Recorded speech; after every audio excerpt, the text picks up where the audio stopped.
విజయ్ సేతుపతివి కొన్ని type of మూవీసుంటాయి. కికిచ్చే మూవీస్కి మధ్యలో ఎందుకు వస్తాయో తెలీదు అనేలా వచ్చి వెళ్ళిపోతుంటాయి. అట్లాంటిదే ఈ ఏస్ మూవీ దిస్ ఇస్ ఏస్. ఇందులో స్నేయిల్ పేజింగే కాదు చూసేటోడికి ఉండే ఆ కొద్దిపాటి పీస్ కూడా పాద్దిలాగా ఉంది. ఫుల్ నీరసం మూవీ అంతా ఏం వర్కౌట్ అవ్వలేదు నాకైతే. సంగీతం కొద్దిసేపు రామకామ అంటారు, కొద్దిసేపు పోకర్ అంటారు, కొద్దిసేపు రాబరీ అంటారు, కొద్దిసేపు క్యాట్ అండ్ మూస్ అంటారు. అరగంట అని టైం పెట్టి లాగనట్టు ఉంది కానీ ఏది ఫ్లో లేదు, ఇంట్రెస్టింగ్గానే లేదు. క్లియర్గా చెప్పాలంటే యోగిబాబు కామెడీ సినిమా అంతా మొత్తం తీసేయాలని తీసినట్టు ఉన్నారు కానీ ఒక 2-3 ప్లేసెస్లో తప్ప రెస్టంతా డెడ్ స్లీపే. బేసిక్ ప్లాట్ ఏంటంటే క్రిమినల్ అయిన మన హీరో జైల్ నుంచి బయటికి వచ్చాక మలేషియాకి వెళ్తాడు. అక్కడ హీరోయిన్ని మీట్ అవుతాడు. లవ్ తన ఫైనాన్షియల్ ప్రాబ్లమ్స్ తీర్చాలి రంగంలోకి దిగుతాడు. మనకి మేకులు దింపుతాడు. హీరో రాబరీ చేయాలంటే డబ్బు అవసరముండాలి.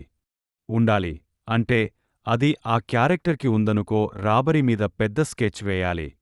వేసక దానినుంచి బయటికి ఎలా అనేది ఆలోచించాలి. ఇవన్నీ మనక ఎందుకు? హీరోయిన్ దగ్గర ఒక ఫైట్ గుంట ఫ్లాట్ పెట్టి లవ్ సీన్స్తో ఒక 40 నిమిషాలు లాగేసి తనకి మనీ కావాలి, హీరో ఎస్కేప్ అవ్వాలంటే మిగతా వేరో ఒకని ఇరిగించాలి కాబట్టి ఆ బకరా ఎవరో వాళ్లమీద ఒక 40 నిమిషాలు వేసి రాబరీ 40 నిమిషాలు వేసి లాస్ట్లో వాళ్లని బుక్ చేసి టైటిల్ పేరు వేసే ఆడియన్స్ మొహానేసి. ఎంత డల్ మూవీ అంటే హీరో క్యారెక్టర్ డెవలప్మెంట్ చాలా పూర్గా ఉంటది. అసలు ఏంటో మేకర్స్ కన్నా తెలుసో లేదో మరికోసేపు ఇంటెలిజెంట్ అంటారు, కోసే ఫైటర్ అంటారు, కోసేపు అమాయకం ఇరుక్కుపోయామా అంటారు, కోసేపు బుర్ర ఉండదు అంటారు, కోసేపు లవర్ బాయ్ అంటారు, కోసేపు ఒంటరితనం అంటారు. క్యారెక్టరుండదు.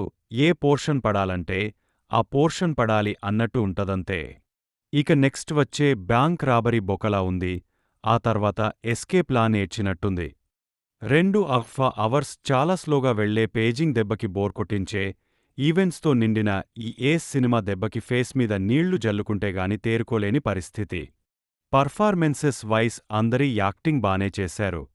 బిజిఎం అక్కడక్కడ బాగుంది. ఫైనల్లీ కడైసి చాలా డిసపాయింట్ చేశారు. మళ్ళీ మహారాజాతో మెప్పించారు, ఇప్పుడు మళ్ళీ డిసపాయింటింగ్ ఫిలిమ్స్ ఇచ్చారు. నెక్స్ట్ రాబోయే మిస్కిన్ యొక్క ట్రైన్ మీద హోప్స్ ఉన్నాయి, చూడాలి. అయితే ప్రైమ్ వీడియోలో తెలుగులో స్ట్రీమ్ అవుతుంది. No adult scenes, no bad language. Cinema చూసాక మీకు ఎలా ఉందో కింద కామెంట్స్లో మాతో తప్పకుండా షేర్ చేసుకోండి. We'll meet in next video. Thank you. Jai Hind.